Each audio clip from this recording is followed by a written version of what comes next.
Hello everyone, welcome to Vidyashree Academy. I hope you are doing well. आज हम पढ़ने वाले हैं 1 से 10 नवंबर तक का करंट अफेयर। डेली का करंट अफेयर हमें पूरा वीकली रिवाइज करना है। आज संडे है, लेकिन संडे हमारे लिए स्टडी डे नहीं, इट्स अ रिवीजन डे। आज का थॉट है कि कड़ी मेहनत आपको वहाँ पहुँचा देगी जहाँ शायद अच्छी किस्मत आपको ना पहुंचा सके। तो हम सब मेहनत पर यकीन करने वाले हैं। चलिए स्टार्ट करते हैं। ये थोड़ा हम क्विकली रिवाइज करेंगे क्योंकि ये करंट अफेयर के रिवीजन का सेशन है। यदि आपने डेली करंट अफेयर की क्लासेस नहीं देखी हैं तो आप विद्याश्री एकेडमी की प्लेलिस्ट में जाके हर दिन का करंट अफेयर वहाँ से पढ़ सकते हैं। ये रिवीजन क्लास है और रिवीजन क्लास में हम केवल रिवाइज करेंगे। फर्स्ट क्वेश्चन है कि नई चेतना बदलाव की लिंग आधारित भेदभाव राष्ट्रीय अभियान किस मंत्रालय का है? तो ये ग्रामीण और विकास मंत्रालय का है। कंफ्यूज नहीं होना है, यहाँ पर आप महिला एवं बाल विकास मंत्रालय आंसर ना समझें। नई चेतना पहल बदलाव की ये ग्रामीण विकास मंत्रालय की पहल है। सेकेंड क्वेश्चन है राष्ट्रीय गोपाल रत्न पुरस्कार से किसे सम्मानित किया गया? तो राष्ट्रीय गोपाल रत्न पुरस्कार से सम्मानित किया गया है जितेंद्र सिंह को। याद रखिएगा, हरियाणा में ये सम्मान प्राप्त हुआ है। नेक्स्ट क्वेश्चन है काले प्रवाल की प्रजातियां कहाँ पर खोज हुई है? तो ऑस्ट्रेलिया में हुई है। और आपको पता होगा कि जो ग्रेट बैरियर रीफ है वो भी ऑस्ट्रेलिया में स्थित है। कमचट का प्रायद्वीप तो हमने कैसे याद किया था कि जब किसी से हमारा व्यवहार बिगड़ जाता है या कि कोई काम है कि किसी ने कांच का कुछ गिरा दिया है, कुछ चटक गया, तो उससे हम क्या हो जाते हैं, रूठ जाते हैं। मतलब कमचट का प्रायद्वीप किस द्वीप में स्थित है? रूस में स्थित है, याद रखिएगा। और ये साइबेरियन क्षेत्र में आता है और यहाँ पर ये ब्राउन बियर के लिए फेमस है। हॉर्नबिल फेस्टिवल का आयोजन किस राज्य में किया जाता है? तो नागालैंड में किया जाता है। 13वां संविधान संशोधन 1 दिसंबर 1963 को क्या हुआ था? नागालैंड का निर्माण हुआ था, मतलब नागालैंड को राज्य का स्टेटस प्राप्त हुआ था। विश्व एड्स दिवस कब मनाया जाता है? तो 1 दिसंबर को एड्स दिवस मनाया जाता है। What is the full form of AIDS? Acquired amino deficiency syndrome, जो HIV वायरस के द्वारा होता है और इसमें प्रतिरक्षा क्षमता कम हो जाती है। और इसके जो टेस्ट होता है इसकी पहचान के लिए वो होता है एलिसा टेस्ट, इसको भी याद रखिएगा। एलिजा ELISA, जिसका फुल फॉर्म होता है एंजाइम लिंक्ड एमिनो सॉर्बेट एसे। नई दिल्ली में 7वां वैश्विक तकनीकी सम्मेलन का उद्घाटन किसने किया? तो एस जयशंकर जी ने किया। और ये उद्घाटन कहाँ पर हुआ है? नई दिल्ली में हुआ है। कैम वेपू राष्ट्रीय पुरस्कार, ये नाम से समझ में आ रहा होगा, थोड़ा अलग टाइप का नाम है। तो ये तमिलनाडु को प्रदान किया गया। इफ्की 53 में किस फिल्म को ICFT यूनेस्को गांधी पुरस्कार मिला है? तो ये नरगिसी को मिला है, याद रखिएगा। फिर मातृत्व मृत्यु दर में आई गिरावट, ये बहुत इंपॉर्टेंट है, इसको ध्यान से समझिएगा कि जो MMR होता है उसमें क्या हुआ है। 2016 में कितनी थी? 130 थी, और जो घटकर 2018 से 2020 में कितनी हो गई है? 97 की हो गई है। तो इसका मतलब क्या है कि इसमें काफ़ी गिरावट आई है। और MMR कैसे मेज़र की जाती है? तो प्रति 1 लाख जीवित जन्मों पर जो मातृत्व मृत्यु दर होती है उसी से हम पता करते हैं MMR का। फिर असम में सबसे अधिक है 195, फिर मध्य प्रदेश में 173 और उत्तर प्रदेश में 167। केरला में जो MMR का रेट है वो बहुत ही कम है, 19 है, जो कि अच्छी बात है। सेबी के द्वारा हाल ही में BSE के मुख्य कार्यपालक अधिकारी के रूप में किसकी नियुक्ति हुई है? BSE मतलब बॉम्बे स्टॉक एक्सचेंज। तो ये है सुंदर राम मूर्ति, इनका नाम याद रखिएगा, सुंदर मन राम मूर्ति इनका नाम है। BSE मतलब बॉम्बे स्टॉक एक्सचेंज 1875 में इसका स्थापना हुई थी और ये एशिया का सबसे पुराना स्टॉक एक्सचेंज है। और इसका जो सूचकांक निकलता है, इंडेक्स निकलता है, उसे सेंसेक्स कहा जाता है। फिर अंतर्राष्ट्रीय लूसोफेन महोत्सव का आयोजन कहाँ पर किया जा रहा है? तो ये गोवा में हुआ है, याद रखिएगा। गोवा 1961 में पुर्तगालियों से आज़ादी मिली थी और इसका गठन हुआ था 56 कॉन्स्टिट्यूशनल अमेंडमेंट 1956 में, इसको भी याद रखिएगा। भारत द्वारा G20 के कौन से नंबर के शिखरवे सम्मेलन की बैठक 2023 में होने वाली है? तो 2023 में जो G20 के सम्मेलन की बैठक होने वाली है वो कहाँ पर होने वाली है? नई दिल्ली में। और इसका मोटो सेंटेंस रखा गया था 1 अर्थ 1 फैमिली 1 फ्यूचर। और इसके लिए जो शेरपा की नियुक्ति हुई थी तो वो अमिताभ कांत जी की नियुक्ति हुई है, ये भी याद रखिएगा। भारत की तरफ से यूएनएससी की मासिक अध्यक्षता कौन करने वाला है, तो रुचिरा कंबोज, इनका नाम याद रखिएगा। आरबीआई के द्वारा कौन सी खुदरा डिजिटल रुपए लॉन्च किया गया है, तो लॉन्च किया गया है ई रूपी, जो कि 4 शहरों के 8 बैंकों में लॉन्च हुआ है।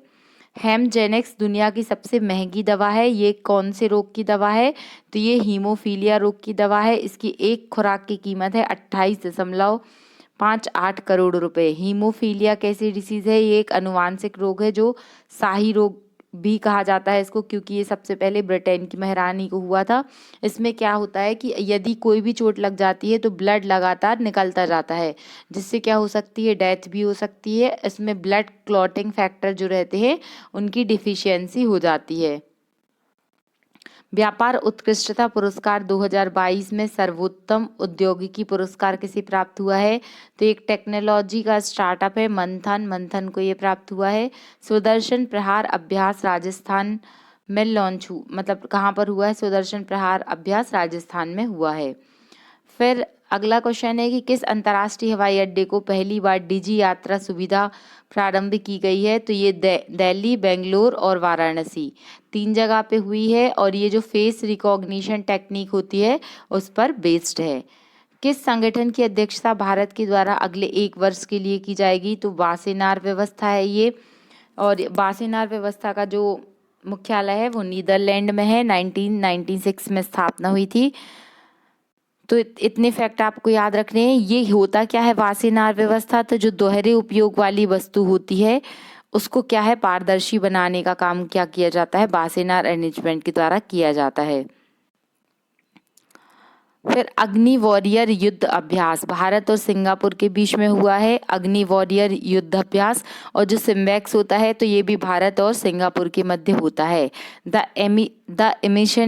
द इमिशरी ऑफ द प्राइज, ये बुक है श्री श्री रविशंकर की, और ये यूएसए ने ये प्राइज दिया है, तो इसको भी याद रखिएगा। आईएनएस शिवालिक और आईएनएस कमारेटा किस देश के मध्य में ये हुआ है, तो ये हुआ है वियतनाम के मध्य में। ज़ॉम्बी वायरस की खोज कहाँ पर हुई है, ज़ॉम्बी वायरस की खोज हुई है रूस में। ये लगभग 4848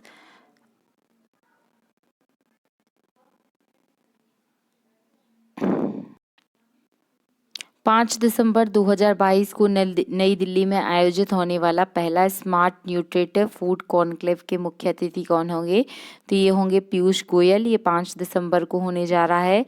याद रखिएगा 2023 को भारत सरकार ने मोटे अनाज का वर्ष घोषित किया है और राजस्थान में सबसे अधिक बाजरे का प्रोडक्शन होता है। नेक्स्ट क्वेश्चन है कि संयुक्त राज्य अमीरात में आयोजित होने वाला अबू धाबी में अंतरिक्ष बहस का प्रतिनिधित्व भारत की तरफ से कौन करेंगे, तो science and tech minister doctor Jitendra Singh के द्वारा किया जाएगा। यूएई यूनाइटेड अमीरात जो है उसको याद रखिएगा, संयुक्त राज्य अमीरात है, वहाँ पर ऑपरेशन होप मिशन का संबंध यूएई से है, और राशिद रोवर है वो भी यूएई का है। और विश्व की पहली पेपरलेस गवर्नमेंट भी यूएई की गवर्नमेंट ही बनी है। स्टेम सुपर कंप्यूटर में 3 भारतीय मूल की जो महिलाएं हैं उनका चयन हुआ है। स्टेम का फुल फॉर्म याद रखिएगा, science, technology, engineering and mathematics. जो फर्स्ट है वो इंद्रानी मुखर्जी हैं जो कि भूवैज्ञानिक हैं।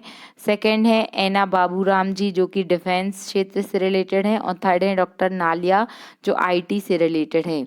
यूनेस्को ने सांस्कृतिक विरासत की सूची में किसे शामिल किया गया है, तो यूनेस्को की सांस्कृतिक विरासत की सूची में फ्रांस का बगेट ब्रेड, ग्वाटेमाला का भोजन और चीन में जो प्रोसेसिंग चाय होती है उसको शामिल किया गया है। और भारत की अमूर्त धरोहर में 14 यूनेस्को हेरिटेज साइट शामिल हैं। 4 दिसंबर 2022 को नौसेना का कौन सा अभ्यास हुआ है, तो याद रखिएगा नौसेना का 51वां स्थापना दिवस मनाया गया है, इसको याद रखना है। कब इसकी स्थापना हुई थी, तो आपने देखा होगा कि 4 दिसंबर 1971 में ऑपरेशन ट्राइडेंट हुआ था कराची बंदरगाह पर, जिसमें क्या हुआ था, भारत की जीत हुई थी और पाकिस्तान की हार हुई थी। और इसके मुख्य अतिथि नौसेना के कौन रहते हैं, तो वो तीनों सेनाएं, जल सेना, थल सेना, वायुसेना के मुख्य जो अध्यक्ष होते हैं वो राष्ट्रपति जी होते हैं। दृष्टिबाधित T20 क्रिकेट विश्व कप का आयोजन किया जाएगा, कहाँ पर किया जाएगा, ये भारत में किया जाएगा। और कब किया जाएगा, 3 दिसंबर को किया जाएगा, क्योंकि 3 दिसंबर को विश्व दिव्यांग दिवस मनाया जाता है। और इसके जो ब्रांड एम्बेसडर बने हैं, जो ये दृष्टिबाधित T20 क्रिकेट विश्व कप होने वाला है, इसके ब्रांड एम्बेसडर कौन बने हैं, युवराज सिंह। नाम याद रखिएगा। भारत के किस शहर में तटीय सुरक्षा सम्मेलन 2022 का आयोजन किया गया है, तो ये चेन्नई में किया गया है, इसको भी याद रखिएगा। और 5 दिसंबर को कौन सा दिवस मनाया जाता है, तो 5 दिसंबर 2014 से विश्व मृदा दिवस मनाया जाता है। और इसकी जो थीम है, वो थीम है मिट्टी जहाँ से भोजन वहाँ से, मतलब मिट्टी जहाँ से भोजन होता है, ये इसकी थीम है, याद रखिएगा। और सॉइल हेल्थ कार्ड स्कीम कब लॉन्च हुई, ये प्रश्न भी पूछा जा सकता है, तो 19 फरवरी 2015, इसको याद रखिएगा। Soil health card scheme launch हुई थी। 22 मार्च को विश्व जल दिवस मनाया जाता है। 21 जून को विश्व योग दिवस मनाते हैं। विश्व जनसंख्या दिवस मनाया जाता है 11 जुलाई को, जिसकी थीम है 8 अरब। और विश्व पर्यावरण दिवस मनाया जाता है 5 जून को, जिसकी थीम है ओनली वन अर्थ। चिपको मूवमेंट आ पीपल्स हिस्ट्री के लेखक कौन है, शेखर पाठक हैं। और इनको इस बुक के लिए कौन सा अवार्ड मिला है, कमला देवी चट्टोपाध्याय अवार्ड मिला है। चिपको आंदोलन 1973 में उत्तराखंड के चमोली डिस्ट्रिक्ट में हुआ था, जिसमें चंडी प्रसाद भट्ट और सुंदरलाल बहुगुणा जी की बहुत ही महत्वपूर्ण भूमिका थी। राष्ट्रीय सांख्यिकी आयोग के अध्यक्ष राजीव लक्ष्मण जी को बनाया गया है। और जो राष्ट्रीय सांख्यिकी दिवस मनाया जाता है, ये 29 जून को मनाया जाता है। किस भारतीय स्टार्टअप को द अर्थ शॉट पुरस्कार 2022 के लिए चुना गया है, तो ये है स्टार्टअप खेती, जो हैदराबाद का स्टार्टअप है। ये खेती स्टार्टअप के द्वारा किस तरीके से टेक्नोलॉजी का यूज़ करके खेती की पैदावार बढ़ाया जा सकता है, उपज को बढ़ा सकते हैं। Green house in a box एक इसके द्वारा पहल शुरू की गई है, इसी को ये अवार्ड मिला हुआ है। Champion of the earth award किसे मिला है, तो पूर्णिमा वर्मन को चैंपियन ऑफ द अर्थ 2022 मिला है। और जीवा कार्यक्रम है, जो वो नेचुरल फार्मिंग को बढ़ाने के लिए स्टार्ट हुआ है। भारत व मध्य एशिया के राष्ट्रीय सुरक्षा सलाहकारों की बैठक का आयोजन कब किया जाएगा, तो ये किया जाएगा 6 दिसंबर को, जो कहाँ पर आयोजित होनी है, नई दिल्ली में आयोजित होनी है। और इसमें आतंकवाद फंडिंग पर रोक लगाने को बोला गया है। मध्य एशिया कब बना था, तो 1991 में सोवियत संघ के विघटन के बाद मिड एशिया बनाया गया था, जिसमें 5 कंट्री आती हैं, जिसमें कजाकिस्तान, तुर्कमेनिस्तान, उज्बेकिस्तान आते हैं। तो बिगेस्ट लैंडलॉक कंट्री कौन सी है, तो वो है कजाकिस्तान, याद रखिएगा, ये क्वेश्चन आया है। और SCO का आयोजन 2022 में कहाँ होने वाला है, उज्बेकिस्तान में होने वाला है। ये मध्य एशिया के देश हैं, आप मैप से देख सकते हैं। फिर नेक्स्ट क्वेश्चन है, 6 दिसंबर को डॉक्टर भीमराव अंबेडकर का कौन से नंबर का महापरिनिर्वाण दिवस मनाया गया है, तो याद रखिएगा, ये 66वां महापरिनिर्वाण दिवस था। आप सभी ने पढ़ा होगा कि डॉक्टर अंबेडकर ने हिंदू धर्म त्याग करके बौद्ध धर्म अपना लिया था। जो डॉक्टर अंबेडकर जी का जन्मदिन रहता है, वो कब रहता है, 14 अप्रैल को। और जो इनका निधन हुआ था डॉक्टर अंबेडकर का, वो हुआ था 6 दिसंबर 1956 को। डॉक्टर अंबेडकर से रिलेटेड कुछ फैक्ट, जैसे उन्होंने तीनों गोलमेज सम्मेलन की अध्यक्षता की थी। मूकनायक पत्रिका का आविष्कार, मतलब मूकनायक पत्रिका निकाली थी। बहिष्कृत हितकारिणी सभा की स्थापना की थी। 1990 में इन्हें भारत रत्न से सम्मानित किया गया। 1932 में महात्मा गांधी जी के साथ पूना पैक्ट पर साइन किए थे। और डॉक्टर अंबेडकर जो ड्राफ्टिंग कमेटी है, उसके हेड भी थे। 9वीं विश्व आयुर्वेद कांग्रेस का आयोजन कहाँ पर किया जा रहा है, तो ये हो रहा है आयोजन गोवा में। आयुष का नाम आपने सुना होगा, आयुर्वेद, यूनानी, योगा, सिद्धा और होम्योपैथी। तो जो आयुर्वेद है, आयुर्वेद का मुख्यालय गोवा में बना है, यूनानी का गाजियाबाद में और होम्योपैथी का दिल्ली में। इन तीनों को जो मुख्यालय है, इनको आपको याद रखना है। फिर नेक्स्ट क्वेश्चन है कि गोवा को पूर्ण राज्य का दर्जा कब मिला? तो 1987 में गोवा को पूर्ण राज्य का दर्जा मिला था, जो 56 कॉन्स्टिट्यूशनल अमेंडमेंट के द्वारा प्राप्त हुआ था। गोवा के सीएम हैं प्रमोद सावंत, तो ये भी याद रखिएगा। और गोवा ही एकमात्र ऐसा अभी तक राज्य बना है जो क्या है, रेबीज फ्री घोषित हो गया है, ये भी याद रखिएगा। और हर घर नल से जल में भी गोवा का रैंक आया है। गोवा प्रथम राज्य है जिसने हर घर नल से जल का टारगेट कंप्लीट किया है। तूफानी चक्रवात मैंडोस का नामकरण किसने किया है? तो संयुक्त राज्य अमीरात ने किया है। याद रखिएगा, ये बंगाल की खाड़ी पर तमिलनाडु और आंध्र प्रदेश को प्रभावित करेगा। जो 8 देश हैं हिंद महासागर के, वो अल्फाबेटिकली क्या करते हैं, चक्रवातों का नामकरण करते हैं। ऑक्सफोर्ड यूनिवर्सिटी के द्वारा 2022 के लिए वर्ल्ड ऑफ द ईयर किसे चुना गया? तो ये है गोल्डविन मोड। याद रखिएगा, गोल्डविन मोड का मतलब होता है ऐसी चीज़ें जो सामाजिक जो मापदंड होते हैं उनको अस्वीकार करते हैं। फेसबुक का नाम बदल के क्या कर दिया गया है? मेटा कर दिया गया है। दुनिया का पहला रियल टाइम गोल्ड एटीएम कहाँ पर खुला है? तो ये लॉन्च हुआ है हैदराबाद में। रियल टाइम एटीएम क्या है कि ये क्या करेगा, 5 kg तक इसमें गोल्ड स्टोरेज रहेगा, जिसमें 100 ग्राम से लेके 24 कैरेट तक का सोना आप क्या कर सकते हैं, निकाल सकते हैं। वाइट लेवल एटीएम क्या होते हैं कि ये पर्टिकुलर बैंक के लिए नहीं, सभी बैंकों के एटीएम इसमें यूज हो सकते हैं। और पहला अनाज एटीएम गुरुग्राम में पड़ा है, गुरुग्राम में बना है। आपको लग रहा होगा कि मैं इतना स्पीड में क्यों पढ़ा रही हूँ, क्योंकि ये रिवीजन क्लास है और आज संडे है, आपको बहुत सारा पढ़ना है, रिवाइज करना है, रेस्ट भी करना है, तो इसीलिए हम थोड़ा रिवीजन फास्ट कर रहे हैं। आप डेली करंट अफेयर यदि आपने पढ़ा है तो फिर आपके लिए ये क्लास बहुत यूज़फुल है। काजीरंगा प्रोजेक्ट के लिए भारत की सहायता कौन सा देश करने वाला है? तो फ्रांस काजीरंगा प्रोजेक्ट में भारत की सहायता करने वाला है। दिव्यांग विभाग का गठन करने वाला पहला जो राज्य बना है वो कौन सा बना है? महाराष्ट्र बना है।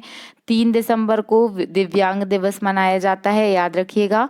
और जो महाराष्ट्र के सीएम है वो कौन है? Eknath Shinde. Para badminton player of the year 2022 का अवार्ड मिला है, किसे मिला है? मनीषा रामदास, इनका नाम याद रखिएगा। इनको SU5 कैटेगरी में अवार्ड मिला है। ऑल इंडिया बैडमिंटन टूर्नामेंट किसने जीता है? Victor Axelsen. विक्टर एक्सेल्सन किस देश से रिलेटेड हैं? तो ये डेनमार्क के खिलाड़ी हैं। सिंगापुर ओपन, स्विस ओपन और सैयद मोदी इंटरनेशनल टूर्नामेंट किसने जीता है? तो ये तीनों टूर्नामेंट PV सिंधु ने जीते थे। विश्व बैंक की रिपोर्ट के अनुसार माइग्रेशन एंड डेवलपमेंट 2022 के अनुसार $100 अरब प्रेषण प्राप्त करने वाला पहला राष्ट्र कौन सा बन गया है देश? वो बन गया है हमारा प्यारा भारत। 2021 से 2022 तक 12% जो रेमिटेंस है उसमें वृद्धि हुई है और अमेरिका से सबसे अधिक रेमिटेंस भारत ने प्राप्त किया है। याद रखिएगा, ये महत्वपूर्ण प्रश्न है। वर्ल्ड बैंक के मुख्य अर्थशास्त्री के रूप में कौन है? इंद्रजीत गिल है। Ease of doing business report को वर्ल्ड बैंक ने समाप्त कर दिया है। अब जो ease of doing business report है वो पब्लिश नहीं होगी। सेकंड क्वेश्चन है कि ग्लोबल एविएशन सेफ्टी रैंकिंग में 2022 में भारत का कौन सा स्थान है? तो भारत का स्थान है 48। पहली बार भारत टॉप 50 में आया है, इसलिए ये क्वेश्चन पूछा जा सकता है, क्योंकि 2021 में भारत का स्थान था 102। तो आप देख सकते हैं कि 102 से रैंक आया है 48, मतलब काफ़ी अच्छा प्रदर्शन रहा है सेफ्टी पर्पस में। एयरपोर्ट अथॉरिटी इंडिया 1995 में बनी थी। पहला कार्बन न्यूट्रल एयरपोर्ट कौन सा है? लद्दाख है। और सौर ऊर्जा से संचालित होने वाला airport Indira Gandhi airport new Delhi में है। और बेस्ट एयरपोर्ट का अवार्ड किसे मिला है? कैंपगोड़ा एयरपोर्ट को। HDI इंडेक्स में इंडिया का रैंक है 132। HDI मीन्स होता है ह्यूमन डेवलपमेंट इंडेक्स, जिसे UNDP पब्लिश करता है। खुशहाली में इंडिया का रैंक है 136। खुशियों से 36 का आंकड़ा, तो याद रखिएगा 36। और 135 रैंक है वो विश्व शांति सूचकांक में है। फोर्ब्स ने एशिया की परमार्थ करने वाली नायकों की सूची में कितने भारतीयों को शामिल किया है? तो फोर्ब्स रैंकिंग निकालता है जिसमें एशिया के 3 प्रमुख व्यक्तित्व गौतम अडानी, शिव नाडर और अशोक सूता, ये लोग सबसे अधिक परमार्थ करते हैं, मतलब दूसरों के वेलफेयर के लिए पैसा लगाते हैं या दान करते हैं। किस देश में सुमेरु ज्वालामुखी सक्रिय हुआ है? तो ये इंडोनेशिया में हुआ है। यहाँ पर इसे क्या कहा जाता है, सुमेरु जो ज्वालामुखी है उसे द ग्रेट माउंटेन भी कहा जाता है। पैसिफिक रिंग ऑफ फायर का ये पार्ट है, इसीलिए यहाँ पर क्या है, ज्वालामुखी और भूकंप आते रहते हैं। मोनोलोआ ज्वालामुखी किस देश में स्थित है, तो ये हवाई द्वीप यूएसए में स्थित है। भूमध्य सागर का प्रकाश स्तंभ स्ट्रॉम वैली को कहा जाता है। और भारत का एकमात्र सक्रिय ज्वालामुखी वैरन द्वीप है, याद रखिएगा। जल शक्ति मंत्रालय के द्वारा जारी water hero share post your stories 2022 के लिए जो नवाचार मिला है, तो ये पुरस्कार हैं जो 3 लोगों को मिले हैं। एक है महेंद्र तंवर जो कि आईएएस ऑफिसर हैं गाजियाबाद के, इनकी एक पहल थी ग्रीन बॉन्ड, उसके लिए मिला है। सेकंड नाम है एहसान foundation rooftop rain water harvesting के लिए मिला है। और थर्ड मिला है नेहा को पूर्वजों की स्मृति के लिए। जो ये जल जीवन मिशन है, इसका टारगेट 2024 तक इसके लक्ष्य को पूरा करना है, याद रखिएगा। सशस्त्र सेना झंडा दिवस कब मनाया जाता है, 7 दिसंबर 1949 से इसको मनाया जा रहा है, याद रखिएगा। और इसका जो उद्देश्य होता है वो है पैसा इकट्ठा करके जो लोग देश की सेवा में लगे हुए हैं उनका परमार्थ में लगाना। फिर 22 जुलाई 1947 को राष्ट्रीय ध्वज को अपनाया गया था, ये प्रश्न पूछा जा चुका है, याद रखिएगा। राष्ट्रीय जैव विविधता प्राधिकरण के अध्यक्ष कौन बने हैं, तो वो बने हैं सी अचलेंद्र सिंह रेड्डी, याद रखिएगा, सी अचलेंद्र रेड्डी। और जो नेशनल बायोडाइवर्सिटी एक्ट है ये 2002 में आया था, इसका हेडक्वार्टर चेन्नई में है और 2003 से इसकी शुरुआत हुई थी। बायोडाइवर्सिटी डे कब मनाया जाता है, तो 22 मई को बायोडाइवर्सिटी डे मनाया जाता है। विश्व में सबसे अधिक जैव विविधता अमेज़न फॉरेस्ट में देखने को मिलती है और भारत में सबसे अधिक जो है वो वेस्टर्न घाट में बायोडाइवर्सिटी देखने को मिलती है। फिर जो नेशनल डिजास्टर मैनेजमेंट एक्ट है ये 2005 में आया था, 2006 से लागू हुआ था, इसको याद रखिएगा। फिर NDDB national dairy development board के तकनीकी सहायता कौन कौन सा देश करने वाला है, तो श्रीलंका को तकनीकी सहायता देगा नेशनल डेयरी डेवलपमेंट बोर्ड। और जो इसके पहले हेड थे नेशनल डेयरी डेवलपमेंट बोर्ड के, वो कौन थे, वर्गीज कुरियन, जिन्हें दुग्ध क्रांति का जनक भी कहा जाता है। एनडीआरआई कहाँ पर स्थित है, तो ये करनाल हरियाणा में स्थित है, ये भी याद रखिएगा। किस भारतीय प्रौद्योगिकी संस्थान के द्वारा विद्युत रहित तापन प्रौद्योगिकी स्थापित की गई या विकसित की गई, तो वो है आईआईटी दिल्ली। आईआईटी दिल्ली के द्वारा ये इनोवेटिव कदम उठाया गया है। इसमें क्या होगा, ऊष्माक्षेपी क्रिया के दौरान जो कंटेनर रहेगा उसमें रखा हुआ जो पदार्थ है वो क्या रहेगा, ठंडा नहीं होगा, गर्म बना रहेगा। अंतर्राष्ट्रीय दिवाली पावर ऑफ वन पुरस्कार 2022 किसे प्रदान किया गया है, तो ये संयुक्त राष्ट्र महासभा के द्वारा दिया गया है, याद रखिएगा इसको। लता मंगेशकर अवार्ड 2021 से किसको सम्मानित किया गया है, तो ये कुमार सानू को सम्मानित किया गया। Hello everyone, welcome to Vidyashree Academy. I hope you are doing well. आज हम पढ़ने वाले हैं 10 नवंबर का करंट अफेयर और डेली की तरह हम अपने करंट अफेयर की शुरुआत आज के मोटिवेशनल थॉट से करते हैं। आज का थॉट है, रख हौसला वो मंजर भी आएगा, प्यासे के पास चलकर समुंदर भी आएगा, थक कर न बैठ ए मंजिल के मुसाफिर, मंजिल भी मिलेगी और मिलने का मजा भी आएगा। तो जो लक्ष्य हमने अपने लिए सोचा है हम उसे ज़रूर प्राप्त करेंगे। सफ़र में रुकावटें तो होंगी लेकिन हर रुकावट को पार करके हमें अपनी मंजिल को पाना है। तो चलिए पढ़ते हैं और शुरुआत करते हैं। 10 दिसंबर का दिन, 10 दिसंबर को कौन सा डे रहता है, तो अंतर्राष्ट्रीय मानवाधिकार दिवस, इंटरनेशनल ह्यूमन राइट डे जो रहता है वो 10 दिसंबर को रहता है। इसके बारे में हम डिटेल में पढ़ेंगे आगे। क्वेश्चन है, तो फर्स्ट क्वेश्चन है आज का कि ऑक्सफोम इंडिया के द्वारा जारी की गई इंडियन इक्विसिटी रिपोर्ट 2022 में डिजिटल डिवाइड में सर्वाधिक पहुंच वाला राज्य कौन सा है। बहुत क्रिटिकल सी लैंग्वेज हो गई है, थोड़ा इसको हम सिंप्लीफाई करते हैं। क्वेश्चन ये है कि जो 2022 में रैंकिंग आई है जो ऑक्सफोम इंडिया ने जारी की है उसके अनुसार ऐसा कौन सा राष्ट्र है जहां पर डिजिटल डिवाइड जो है वो मतलब जो इंटरनेट की पहुंच है वो सर्वाधिक पहुंची है और डिजिटल डिवाइड जो है वो कहाँ पर अधिक है। तो सबसे अधिक इंटरनेट जो है वो कहाँ पर मिला है, तो महाराष्ट्र में मिला है और सबसे कम इंटरनेट कहाँ पर मिला है, बिहार में मिला है। तो ये याद रखिएगा। और डिजिटल डिवाइड का मतलब होता है कि जैसे कि कितने लोगों तक इंटरनेट की पहुंच नहीं हो पा रही है। तो जैसे हम डिवीज़न मेल फीमेल में देखते हैं तो वो डिवीज़न यहाँ पर भी बताया गया है कि पुरुषों की तुलना में महिलाओं के पास 33% क्या है, कम इंटरनेट है। मतलब अगर पुरुषों के पास इंटरनेट अधिक है जबकि महिलाओं के पास इंटरनेट अपेक्षाकृत कम है। तो याद रखिएगा ये कि डिजिटल डिवाइड की रैंकिंग आई है। सबसे अधिक महाराष्ट्र में जो है वो इंटरनेट पहुंच है और सबसे कम है बिहार में। माझी वसुंधरा कार्यक्रम की शुरुआत किस स्टेट ने की है, तो महाराष्ट्र ने की है। अब महाराष्ट्र का नाम आया है तो आपको पता होगा, अब यहाँ पर इलेक्शन हुए थे तो महाराष्ट्र के सीएम कौन है, एकनाथ शिंदे। इनका नाम याद रखिएगा। और सबसे बड़ा जो रबर डैम बना है वो कहाँ पर बना है, वो बिहार में बना है। तो बिहार का भी नाम आपको याद रखना है। फिर सेकंड क्वेश्चन है, कल हमने पढ़ा था कि टाइम मैगजीन ने पर्सन ऑफ द ईयर में जो टॉप 50 महिलाएं थी, टॉप 100 महिलाएं थी, तो उसमें इंडिया की 6 महिलाओं को शामिल किया था।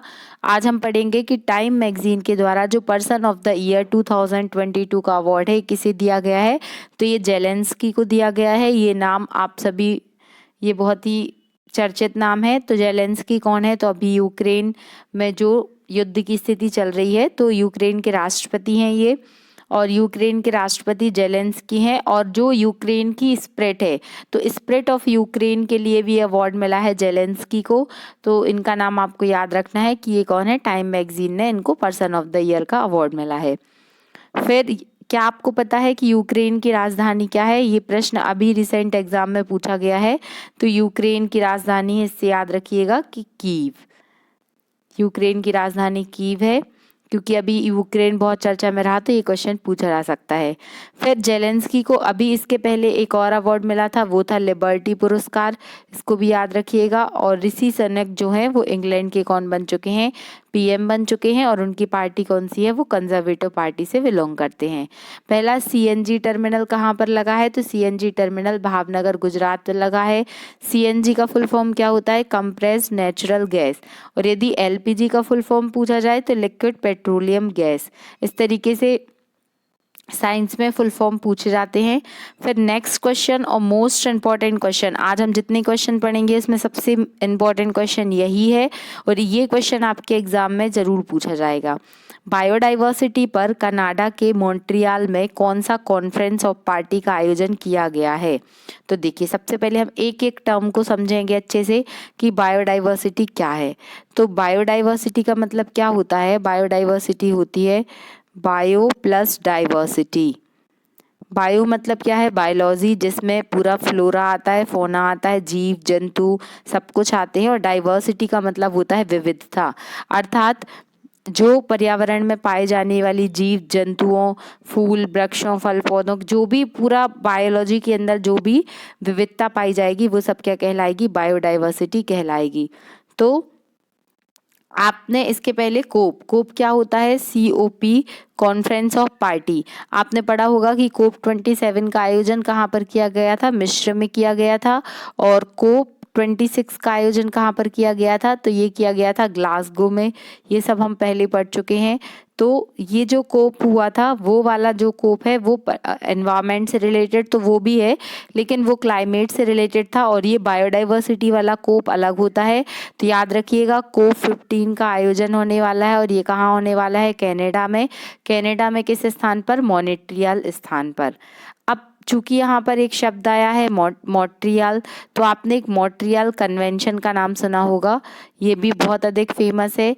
तो मॉन्ट्रियल जो कन्वेंशन है वो किससे रिलेटेड है, वो ओजोन डिप्लीशन से रिलेटेड है, जो ओजोन परत का क्षरण होता है उससे रिलेटेड है। और जो मॉन्ट्रियल प्रोटोकॉल है उसकी स्थापना कब की गई थी, तो 16 सितंबर 1887। ये डेट याद रखिएगा, 16 सितंबर 1887। इसीलिए 16 सितंबर को कौन सा दिवस मनाया जाता है, तो ओजोन दिवस मनाया जाता है। इसको याद रखिएगा आप। 1987 का समय है।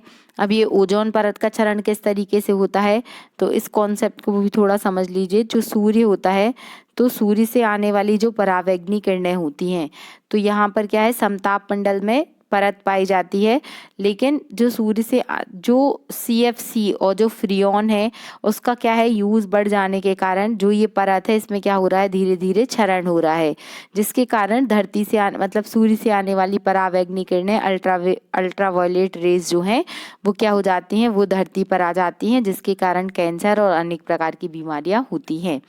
तो ये आपको समझ में आ गया होगा। हम पढ़ रहे थे बायोडाइवर्सिटी, तो बायोडाइवर्सिटी पर कौन सा कन्वेंशन होने वाला है, COP15 होने वाला है, और कहाँ होने वाला है, मॉन्ट्रियल कनाडा में होने वाला है, ये आपको याद रखना है। और 16 सितंबर को कौन सा दिवस मनाया जाता है, तो ओजोन परत दिवस मनाया जाता है। अब एक क्वेश्चन और आपसे पूछा जा सकता है, बायोडाइवर्सिटी आया है तो बायोडाइवर्सिटी से रिलेटेड कुछ फैक्ट कि सबसे पहले तो आपसे यही पूछ सकते हैं कि बायोडाइवर्सिटी डे कब मनाते हैं, तो 22 मई को मनाते हैं। अब 22 मई की बात आई है तो आपको 22 तारीख से रिलेटेड सारी चीज़ें, जैसे कि 22 मार्च को कौन सा दिवस रहता है, तो विश्व जल दिवस रहता है। फिर 22 अप्रैल को कौन सा दिवस रहता है, तो जल के बाद आएगी पृथ्वी, तो पृथ्वी दिवस रहता है, विश्व पृथ्वी दिवस। और अगर आपसे पूछा जाए कि 22 मई को कौन सा दिवस रहता है, तो विश्व जैव विविधता दिवस रहता है। आई होप अब ये 22 तारीख आपके दिमाग में आ गई होगी कि कौन कौन से डे रहते हैं। फिर बायोडाइवर्सिटी से रिलेटेड 2 प्रोटोकॉल और हैं जो इंटरनेशनली ही काम करते हैं, एक है कार्टागोना प्रोटोकॉल और एक है नगोया प्रोटोकॉल। इन दोनों का संबंध भी बायोडाइवर्सिटी के कंजर्वेशन से है। जो पूरी दुनिया में सबसे अधिक बायोडाइवर्सिटी पाई जाती है वो जो अमेज़न फॉरेस्ट है वहाँ पर पाई जाती है, इसीलिए इसे क्या बोला जाता है, इसे पृथ्वी का फेफड़ा कहा जाता है, या लंग्स ऑफ द अर्थ किसे कहा जाता है, वो अमेज़न वन को कहा जाता है। इंडिया में अगर हम बात करते हैं तो इंडिया में सबसे अधिक बायोडाइवर्सिटी कहाँ होती है, तो जो वेस्टर्न घाट वाला पोर्शन होता है यहाँ पर बहुत अधिक बायोडाइवर्सिटी होती है, और पूर्वी घाट में भी बायोडाइवर्सिटी पाई जाती है, याद रखिएगा। और बायोडाइवर्सिटी एक्ट कब आया था, तो बायोडाइवर्सिटी जो एक्ट आया था वो आया था 2002 में, और जो फिर लागू हुआ था वो हुआ था 2003 से। इतने पॉइंट अगर आपको बायोडाइवर्सिटी से पता है तो किसी भी टाइप का क्वेश्चन पूछा जाएगा, चाहे वो प्रीलिम्स हो चाहे मेंस हो, आपसे बन जाएगा। फिर नेक्स्ट क्वेश्चन है कि हाल ही में RBI के द्वारा किस देश के मध्य करेंसी स्वैप एग्रीमेंट जारी किया गया। अब ये टर्म है आया है एक, करेंसी स्वैप एग्रीमेंट। इसका मतलब क्या होता है, इसका मतलब होता है कि तीसरे देश की मुद्रा उपयोग को द्विपक्षीय व्यापार में यूज ना करना। इसका मतलब क्या है, जैसे कि अभी हम बहुत सारे देशों के साथ जो इंटरनेशनल ट्रेड होता है वो डॉलर में होता है, लेकिन भारत का ऐसा मानना है कि हमें क्या करना है, डॉलर पर अपनी निर्भरता को ख़त्म करना है। इसीलिए RBI के द्वारा जो मालदीव है, तो मालदीव के साथ क्या किया गया है, एक समझौता किया गया है, करेंसी स्वैप एग्रीमेंट जारी किया गया है कि अब हम रुपए में ही क्या करेंगे, ट्रांसपोर्ट की मुद्रा के रूप में यूज़ करेंगे। फिर जो मालदीव है वो किसका सदस्य है, कौन से संगठन का, तो वो सार्क का सदस्य है। सार्क की स्थापना कब हुई थी, 1985 में हुई थी, और वर्तमान में कितने देश हैं, 8 देश हैं वो सार्क में स्थित है। एक क्वेश्चन और आपको पता होना चाहिए, जो इंटरनेशनल रिलेशन है, तो सार्क का मेंबर भारत भी है, मालदीव भी है और पाकिस्तान भी है।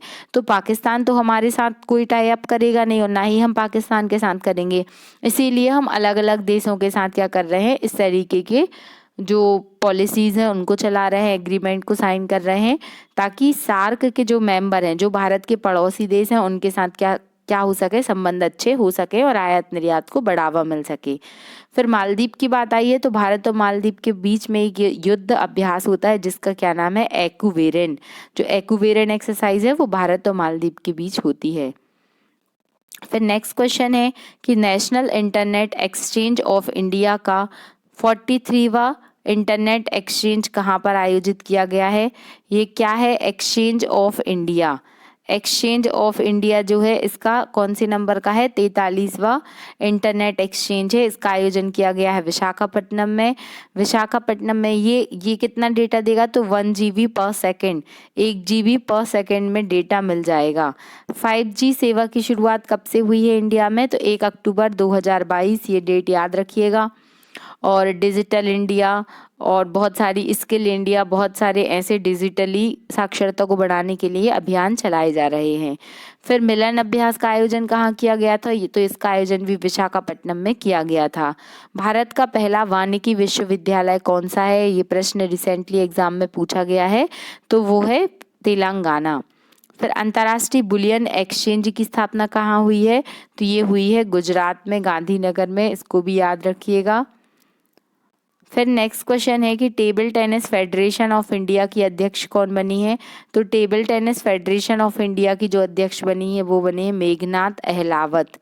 इनका नाम आपको याद रखना है, मेघनाथ अहलावत कौन बनी है? Table tennis federation of India की हेड बनी है।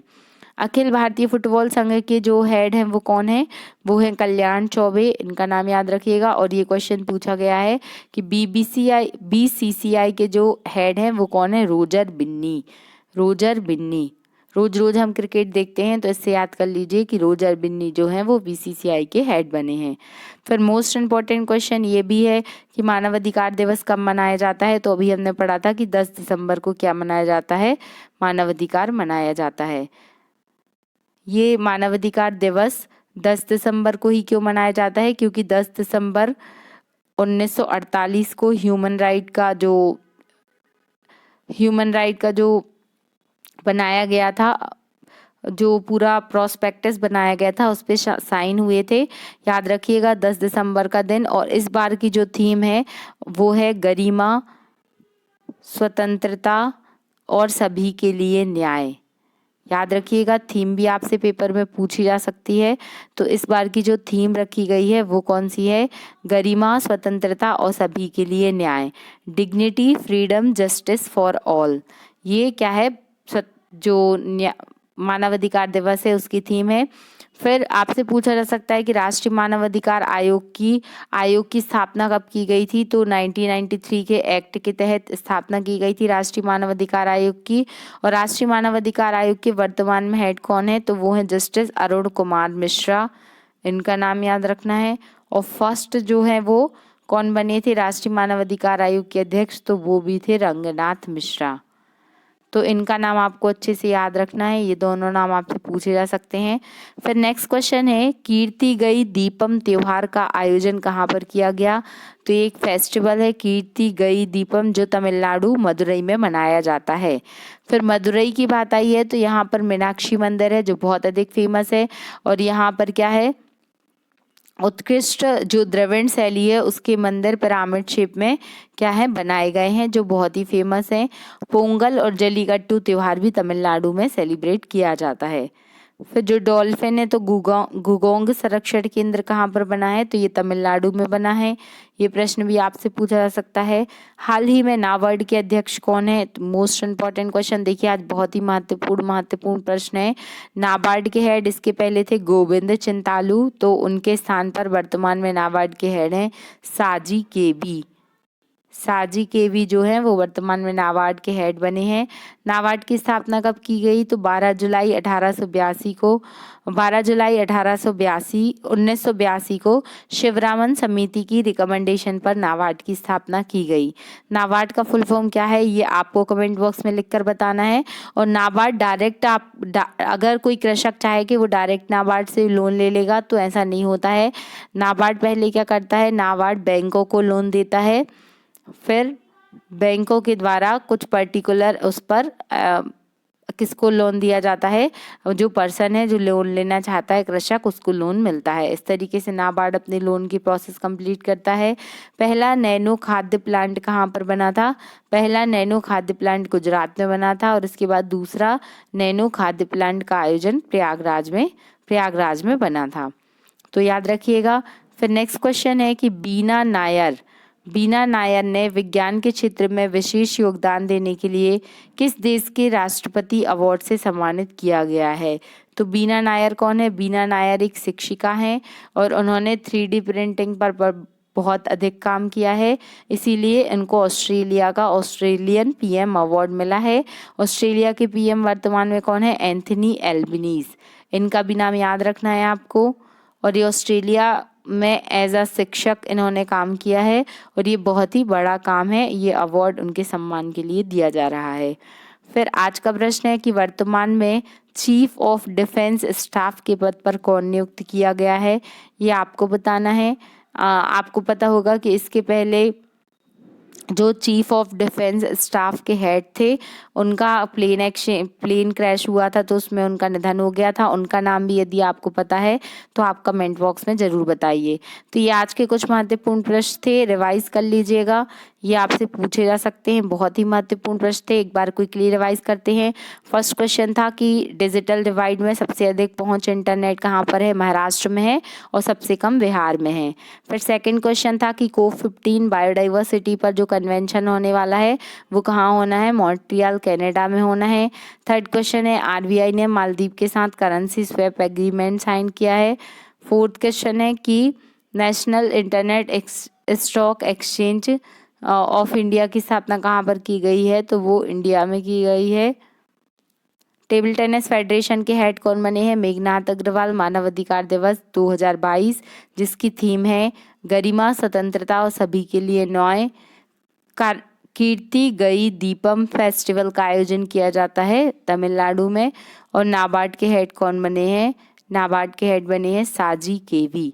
तो ये कुछ महत्वपूर्ण प्रश्न थे, आप इसको अच्छे से रिवाइज कर लीजिएगा।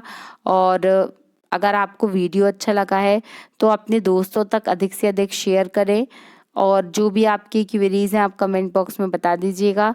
Thank you so much. पढ़ते रहिए, खुश रहिए। जय हिंद, जय भारत।